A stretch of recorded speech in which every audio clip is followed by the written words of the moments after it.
দাজ্জালের যে জন্ম হয়েছে, কোথায় আছে, কখন সে আসবে, কোন পরিস্থিতিতে আসবে, এটা হাদিসের মধ্যে আছে না নাই? হইতাম নি কিচ্ছে এইটা হইলিতাম নি? মনোযোগ আসেনি? দাজ্জালের কথা শুনতে হইলে তো খুব মনোযোগ লাগবো। এখন সবার মনোযোগ আসেনি? দাজ্জাল এখন কুয়াই আছে, কোন অবস্থায় আছে, কোন সময় আইব, কতদিন থাকবো, কোনানো যাইব, কিতা করবো, সবটাই হাদিসের ভিতরে আছে। হোকা আল্লাহু আকবার। এই হাদিসের বর্ণনাকারী সাহাবী একজন মহিলা, ওনার নাম হলো ফাতিমা বিনতে কাইস রাদিয়াল্লাহু আনহা। তিনি বলেছেন, ফজরের আজানের ধ্বনি যখন আমার কানে গেল, ফজরের আজান শুনে আমি নবীজির মসজিদে নববীতে নবীজির ইমামতিতে নবীজির পিছনে সালাত আদায়ের জন্য আমি অজু করে প্রস্তুতি নিলাম, নামাজেও গেলাম। নামাজে যাওয়ার পরে নবীজির মসজিদে পুরুষের কাতারের পিছনে থাকতো নারীদের কাতার, আর আমি নারীদের কাতারে সামনের কাতারে সেদিন দাঁড়িয়ে গেলাম। আল্লাহর নবীর ইমামতিতে নামাজ আরম্ভ হলো। নবীজি নামাজে ইমামতি করলেন। এরপরে নবীজি যখন সালাম ফিরালেন, সালাম ফিরিয়ে নবীজি দাঁড়িয়ে গেলেন।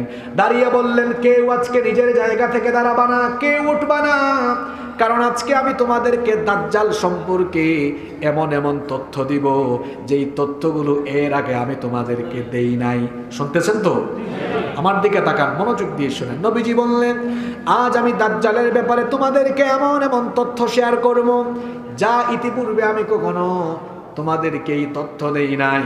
নবীজি তখন বললেন, তামিম দারি, এই নামটা মুখস্থ করেন, তামিম আদ-দারি। নবীজি বললেন, তামিম আদ-দারি এতদিন খ্রিস্টান ছিল, সে ইসলাম গ্রহণ করে এখন মুসলমান হয়েছে। আর তামিমদারি দাজ্জাল সম্পর্কে আমাকে এমন কিছু সংবাদ দিয়েছেন, আমি তোমাদেরকে যা বলতে চেয়েছি সেটার সাথে তার তথ্যগুলোর মিল থাকায় আমি তোমাদেরকে আজকে দাজ্জালের ব্যাপারে ডিটেলস তথ্য দিয়ে দিচ্ছি। নবীজি বললেন, তামিমদারি লাখাম এবং জুজাম গোত্রের 30 জন সাথী নিয়ে তারা নৌ ভ্রমণে, সমুদ্র ভ্রমণে বের হয়েছিল। তারা জাহাজে উঠলেন। সেই জামানায় জাহাজের কোনো ইঞ্জিন ছিল না। জাহাজের মধ্যে তারা পাল বেঁধে দিতেন। পাল তো আপনারা বুঝেন। পাল বেঁধে দিলেন বাতাসের তীব্র গতিতে। জাহাজ তখন চলা আরম্ভ করলো। হঠাৎ করে সামুদ্রিক ঝড়ের কবলে তারা পড়ে গেলেন। সাগরের উত্তাল তরঙ্গমালায় যখন তাদের জাহাজটা ঢেউ খেলছিল, তখন তারা সামুদ্রিক ঝড়ের কবলে পড়ে গিয়ে সাগরের মধ্যে হারিয়ে গেলেন। এমন করে একদিন আর 2 দিন নয়, একটানা 30 দিন, একটানা 1 মাস সামুদ্রিক ঝড়ের কবলে পড়ে তারা সমুদ্রে হারিয়ে গেলেন। 1 মাস পরে একদিন আসরের পরে সূর্যাস্তের আগ মুহূর্তে তাদের জাহাজ গিয়ে এক অচেনা দ্বীপের মধ্যে নোঙর করলো। তখন তারা ওই অচিন দ্বীপে অবতরণ করলেন। অচিন সেই দ্বীপে অবতরণ করে তারা হাঁটা আরম্ভ করলেন। কিছু দূর যেতে না যেতেই তারা এক অদ্ভুত এবং ভয়ঙ্কর রকমের প্রাণী দেখতে পেলেন।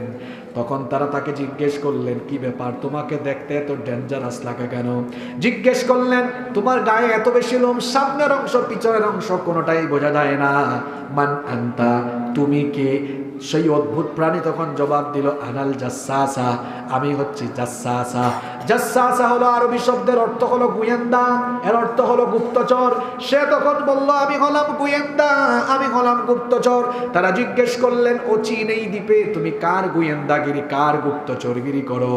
সে তখন বলল, একটু সামনে এগিয়ে যাও, কার গোয়েন্দাগিরি কার গুপ্তচরগিরি করি একটু সামনে গেলেই টের পাবা। তারা একটু সামনে এগিয়ে গেলেন। একটু সামনে এগিয়ে যাওয়ার পর তারা বিরাট দানব আকৃতির একজনকে দেখলেন। তারা লক্ষ্য করে দেখলেন অস্বাভাবিক আকৃতির, কুকরা চুলের অধিকারী এবং দানবের মতো তার চেহারা। হাতের এই কবজি থেকে নিয়ে কাঁধ পর্যন্ত শিকল দিয়ে, জিঞ্জিরি দিয়ে বাঁধা। পায়ের পাতা থেকে নিয়ে শুরু করে হাঁটু পর্যন্ত বিরাট জিঞ্জিরি দিয়ে বাঁধা। তারা তাকে প্রশ্ন করলেন, তুমি কে, তুমি এখানে কি করো? তোমার এখানে আসার আগে আমরা অস্বাভাবিক এক প্রাণীকে দেখলাম। সে বলল সে নাকি এখানকার গুপ্তচর। ওই ব্যক্তি জবাব দিল, হ্যাঁ সে আমার গুপ্তচর, আমার গোয়েন্দা। তোমরা কারা? তারা তখন বললেন, আমরা আরবের মানুষ, নৌ ভ্রমণে বের হয়ে একটানা 1 মাস সাগরে আমরা হারিয়ে গিয়েছি। তারপরে আজকে অচিন দ্বীপে নোঙর করে এখানে আমরা অবতরণ করলাম। এরপরে তোমার সাথে সাক্ষাৎ ঘটলো, কিন্তু তুমি কে? তোমাকে তো আমরা চিনি না। আর তোমাকে দেখতে এত ভয়ঙ্কর লাগে কেন? আমি তো ভয় পাচ্ছি। সে তখন বলল, আমার পরিচয় আমি তোমাদেরকে দিব পরে, আমার 3টা প্রশ্নের উত্তর তোমরা দাও আগে। জোরে বলেন, কয়টা প্রশ্ন? 3টা প্রশ্নের উত্তর দাও, তখন আমি আমার পরিচয় দিব। তারা বললেন, ঠিক আছে, তোমার 3টা প্রশ্নের জবাব আমরা দিব, তোমার 3টা প্রশ্ন তুমি করো। সে তখন প্রথম প্রশ্ন করলো, বলল, আমাকে বাইসানের খবর দাও। 2 নম্বর প্রশ্ন হলো, আমাকে তাবারিয়া উপসাগর সম্পর্কে খবর দাও। 3 নম্বর প্রশ্ন হলো, জুগারের ঝর্ণার খবর দাও। ভালো করে শুনবেন, এই হাদিসের ভেতরে আজকের দুনিয়ার সমসাময়িক আলোচনা চলে আসবে ইনশাআল্লাহ। কয়টা প্রশ্ন করলো? তারা তখন বললেন, ঠিক আছে, তোমার 3টা প্রশ্নের উত্তর আমরা দিচ্ছি। প্রথম প্রশ্ন তুমি করেছো বাইসান সম্পর্কে। বাইসান তো একটা বিরাট শহরের নাম, তুমি বাইসানের কোন খবর জানতে চাও? সে তখন বলল, আমাকে বাইসানের খেজুর বাগানের খবর দাও। বাইসানের খেজুর বাগানের খেজুর গাছগুলোতে এখনো কি খেজুর পাকে নাকি? সেই খেজুর কি মানুষ খায় নাকি? তারা বললেন, হ্যাঁ, বাইসানের খেজুর বাগানের খেজুর এখনো আছে, খেজুর গাছে বিরাট খেজুর আসে, সেই খেজুর মানুষ এখনো খায়। সে বলল, আমার 2 নম্বর প্রশ্নের উত্তর দাও, তাবারিয়া উপসাগর। গুগল শরীফে সার্চ করবেন, এই তাবারিয়া উপসাগরকে এখন বলা হয় সি অফ গ্যালিলি। সে বলল, সি অফ গ্যালিলির খবর দাও। তারা বললেন, সি অফ গ্যালিলির কোন খবর তুমি জানতে চাও? সে বলল, এই সি অফ গ্যালিলি তাবারিয়া উপসাগরে কি এখনো পানি আছে নাকি পানি শুকিয়ে গেছে? তারা বললেন, এখনো পানি আছে, সেই পানি মানুষ এখনো চাষাবাদের কাজে ব্যবহার করে। 3 নম্বর প্রশ্ন করলো, জুগারের ঝর্ণার খবর দাও। জুগার হচ্ছে লূত আলাইহিস সালামের এক মেয়ের নাম। লূত আলাইহিস সালামের মেয়ে জুগার যেখানে ইন্তেকাল করেছেন, একটা ঝর্ণার পাশে তাকে কবর দেওয়া হয়েছে বলে ওই ঝর্ণাকে বলা হয় জুগারের ঝর্ণা। সে বলল, জুগারের ঝর্ণায় কি পানি এখনো আছে নাকি শেষ? তারা উত্তর দিলেন, জুগারের ঝর্ণা এখনো পানি আছে, সেই পানি এখনো মানুষ ব্যবহার করে। এবার সে বলল, আচ্ছা, তোমরা তো আমার 3টা প্রশ্নের জবাব দিয়েছো। তোমরা যে বলেছো তোমরা আরবের মানুষ, আরবে তো একজন নবীর আগমন হওয়ার কথা, সেই নবী কি এসেছেন নাকি? তারা বললেন, হ্যাঁ, সেই নবীর আগমন হয়েছে। সে তখন জিজ্ঞেস করলো, তিনি এখন কোথায় আছেন? তারা বলল, তিনি এখন মক্কা থেকে হিজরত করে মদিনায় আছেন। সে জিজ্ঞেস করলো, তিনি কি কোনো যুদ্ধে অবতীর্ণ হয়েছেন নাকি? তখন তারা বললেন, হ্যাঁ, যুদ্ধে অবতীর্ণ হয়েছেন। সে জানতে চাইল, যুদ্ধে কারা বিজয়ী হয়েছেন? তারা বললেন, যুদ্ধে তিনিই বিজয়ী হয়েছেন। সে তখন বলল, হ্যাঁ, এমনটাই তো হওয়ার কথা, যারা তার অনুসরণ করবে তারা সফল কাম হবে। এবার তারা জানতে চাইলেন, তুমি যে 3টা প্রশ্ন করেছো, 3টা প্রশ্নের জবাব তো তুমি পেয়ে গিয়েছো, এবার তুমি তোমার পরিচয় দাও। সে তখন বলল, আনা মাসিহুদ দাজ্জাল, আমি হচ্ছি মাসিহুদ দাজ্জাল। তাহলে দাজ্জাল কি আসবে না এসে গেছে? এই কথা শোনার পরে তারা ভয় পেয়ে গেলেন। তারা বললেন, তুমি মাসিহুদ দাজ্জাল, তো তুমি এখানে বিরাট বিরাট শিকল দিয়ে, জিঞ্জির দিয়ে এরকম বন্দী অবস্থায় কেন? সে তখন বলল, তিনি আমাকে বন্দী করে রেখেছেন। তখন তারা জানতে চাইলেন, তো তুমি কি এভাবে বন্দী থাকবা নাকি পৃথিবীতে তুমি যাবা? সে তখন বলল, অবশ্যই আমি কিয়ামতের আগে গোটা দুনিয়া ঘুরে বেড়াবো আর মানুষকে আমি ঈমান হারা করব। তারা এবার জিজ্ঞেস করলেন, তো তুমি কখন দুনিয়াতে আত্মপ্রকাশ করবে? শুনতেছেন তো আপনারা? তুমি কখন আত্মপ্রকাশ করবে? দাজ্জাল তখন বলল, আমি কখন আত্মপ্রকাশ করব সেটার আলামত আমি কিছুক্ষণ আগে 3টা প্রশ্ন করে আমি তোমাদেরকে জানিয়ে দিয়েছি। তারা বললেন, বুঝলাম না। দাজ্জাল তখন বলল, তোমাদেরকে প্রথম প্রশ্ন করেছিলাম বাইসানের খেজুর বাগান সম্পর্কে। জোয়ান ভাইতে মাতোয়ার নাম খবর আছে? কোন খেজুর বাগান? শরীফাল লাগান উত্তর, এখানে শরীফাল লাগান হইব। কিতার খেজুর বাগান? যুবক হলরে হইতাম সেরাম, কারণ এরা ঘুমাই গেছে। এই বাইসান, এর বাদে আপনার তাবার সি অফ গ্যালিলি, এর বাদে আর একটা কিতা কইলাম জুগারের ঝর্ণা। ইতা হক্কলটিরে দখল কইরা দাজ্জালের সন্তান ইহুদির বাচ্চানতে দখল কইরা ইনো মিলিটারি ক্যাম্প তারা বানাইয়া আসছে। কারণ তারা ইমাম সাহেবরে রিসিভ করিয়া দুনিয়ার নেতৃত্ব দেওয়ার দুঃস্বপ্ন দেখার। আর আপনার যুবক অকল মমতাজ আফার গান লইয়া ঘুমাই রয়েছে। এর লাগে কইরা মু হাদিস একটা বালা করে ওরা লাগবে। বেজার হয়েছে না আমার কথায়? তারা জিজ্ঞাসন, তোরা আসরা হয়ে যাইতেন আমরার বাসা এখান খাওয়া দরকার হুন্ডা নেই আপনারা? তুমি কোন সময় আইবাই দুনিয়ায় তাইয়া অর্থাৎ তামসা করবাই দাজ্জাল? খরচ এক থেকে লাগে কইলাম বাইসান সম্পর্কে খেজুর বাগানও খেজুর আছে রে? তোমরা কইছো আছে। শুনো, খুব তাড়াতাড়ি বাইসানোর খেজুর বাগানোর সব খেজুর গাছ মরিয়া সফা হয়ে যাব। যখন কোনো খেজুর গাছ থাকতো নাই, আমি মিস্টার দাজ্জাল ও সময় দুনিয়াত আত্মপ্রকাশ করব। যুবক ভাই হল ইউটিউব শরীফ আর গুগল শরীফও সার্চ করে দেখুকা, বাইসানোর খেজুর বাগানোর আসল কোনো খেজুর গাছ ওখানার ইহুদি হলে মরক্কো তাকে কিছু খেজুর গাছ না এই বাইসানো লাগাইছ না। আমার কথা হাসান আমিছে আজকে বাড়িতে গিয়ে ইউটিউব শরীফও বালা করি আপনারা দেখিলেন যান। মরক্কো তাকে গাছ না ইহুদির বাচ্চেনতে লাগাইছ, এবং বাইসান রে ইহুদি হলে ইসরায়েলের অসভ্য ইহুদি হলে দখল করছে। এই কারণে ইহুদি অকলে বিশ্বাস করে মিস্টার দাজ্জাল হইল তারার ইমাম সাহেব, আর দাজ্জাল আইলেও তারা গোটা দুনিয়ার শাসন ফাইলিব। এটা তারার বিশ্বাস, তারার স্বপ্ন। কিন্তু এই স্বপ্ন দেখতে দেখতে তারার স্বপ্ন দোষ হয়ে যাব, কিন্তু এই স্বপ্ন কোনোদিন পূরণ হইতো নৌকা। তাইলে বাইসানোর খেজুর বাগানো খেজুর মাতন না কেন মুখো টাটা পড়ে গেছে নি? খেজুর বাগানো খেজুর গাছ অঙ্কু আর দাজ্জাল হওয়ার টাইম হয়ে গেছে না নি? মাতন না কেন ওই যার টাইম হয়ে যাবে। কিন্তু 2 নম্বর প্রশ্ন করছেন Sea of Galilee, sea of ইহুদির বাচ্চাইতে হাওটাও দখল করছেন। হরিয়া ফিলিস্তিনি হল এক ফুটা পানি তাই দেন না। দাজ্জালে হয়েছে এই তবারিয়া বা সি অফ গ্যালিলির সমস্ত পানি যখন হুকাই যাব, আমি মিস্টার দাজ্জাল তখন আইব। পানি সারা হুকাইছে না, কিন্তু হুকাই একবারে মুরো যারগি। তার মানে দাজ্জাল হওয়ার সময় খুব গনাইজার, খুব গনাইজার। 3 নম্বর প্রশ্ন আছিল যুগারর জনা। যুগার একজন নবীর ফুরির নাম কোন নবী? ও শেষ ওতানি ওয়াজ কোন নবী? লুত আলাইহিস সালামর মেন না। তো যুগারর জনা ফানি আছেন, তারা কইলা আছে, বহুত ফানি আছে। এখন আপনারা ইউটিউব শরীফ আর গুগল শরীফও সার্চ দিয়া দেখো, কার যুগারর জনা এটা তুরা তুরা ফানি আছে। কুম্বালা যে একবারে সারা হুদা হয়ে যাব আল্লাহ জানেন। তার মানে দাজ্জাল হওয়ার সময় খুব হাসাকাছি। ও দাজ্জাল দুনিয়ায় আত্মপ্রকাশ করার 6টা আলামত হাদিসে হওয়া হয়েছে। 3টাও প্রায় গটি যাব, প্রায় গটি। তার মানে দাজ্জাল আমরা দুয়ারও উঠানো আইয়া আনলো, আমরা এবার গুমর হয়েছি। মাথৌকা কথা ঠিক আছে নি? আয়া উঠানো চক্কর দের আমরা এবার খবরও এবার যাইগে দেন আবার ডাকার মতো। এই সাহাবীরা,